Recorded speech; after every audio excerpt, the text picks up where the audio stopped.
Hey friend, Graham Cochran here, and I am reading a book a week this year. That's right, I'm doing the 52 book challenge, and you can join me and read a book a week or 2 books a month or a book a month, whatever you like. If you want to get the reading list of these books that I am reviewing here on these mini micro episodes, check out grahamcochran.com/52books. There's no opt-in, there's no lead magnet. It's just, you can see my updated list of books in the 8 categories that I'm reading in this year. Book number 1 this year was The Dip by Seth Godin.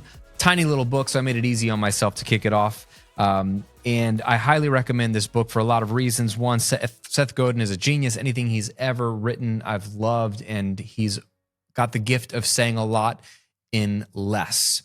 As you'll see, is how wonderfully, mercifully short his books are, yet they contain more wisdom than the average 300, 400-page personal development book. Keeping this to the point, there was a lot in this book that I resonated with, but I would say the big line that got me was that quitting creates scarcity, and scarcity creates value.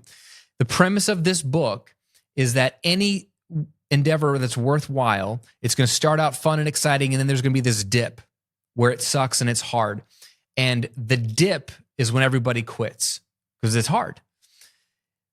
This creates scarcity, which creates value. So there's value, plenty of money and upside to be made and success and impact to have if you are the person that doesn't quit when you're in the dip and you stick it out and make it to the other side. Now, there's 2 problems here. One is you don't know if you have what it takes to make it through that dip. Just sheer determination won't get you through a dip. It has to be a good fit for you. There's a reason why not everyone can get through the dip. It's not just because it's hard, it's because it's impossible for a lot of us. I would never make it to the NBA no matter how hard I tried. I just don't have the height. I mean, some people might argue. But there is some dips that just aren't worth staying in. But some dips are worth fighting for. And that's what this book is all about, is knowing when to quit and when to stick it out. Most things you need to quit. And that's not failure. That's just being strategic and saying, I'm not going to make it through that dip, so I'm going to quit. But I'm going to go find a dip that I can actually get through so that on the other side, I'm one of the scarce, which makes me valuable.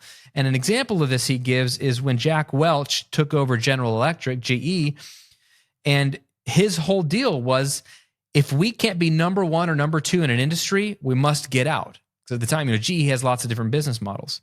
So Seth writes, why sell $1 billion division that's making a profit quite happily while ranking number 4 in market share? Easy, because it distracts management attention. It sucks resources and capital and focus and energy. And most of all, it teaches people in the organization that it's okay not to be the best in the world.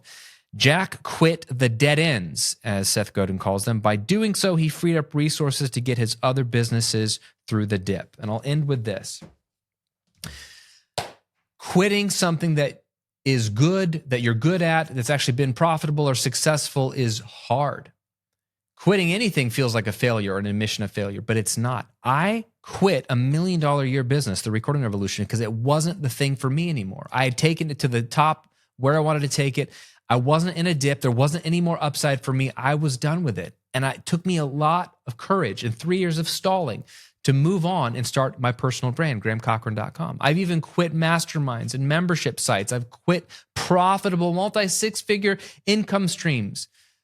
And I felt like this book helped validate some of those decisions because I want to go big on something else and I want to find the dip that's worth staying into and leaning into so that I can be at the top of a certain mountain, not every mountain, but at the certain mountain. So the question for you is, what do you need to quit in order that you can stick it out for something else?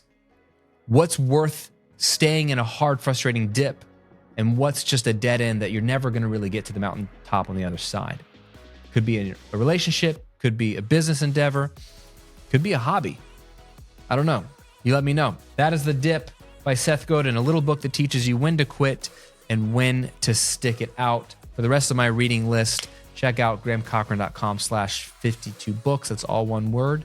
And I'll have another micro episode just like this, same time, same place next week, as I'll be doing all year long. Thanks for tuning in.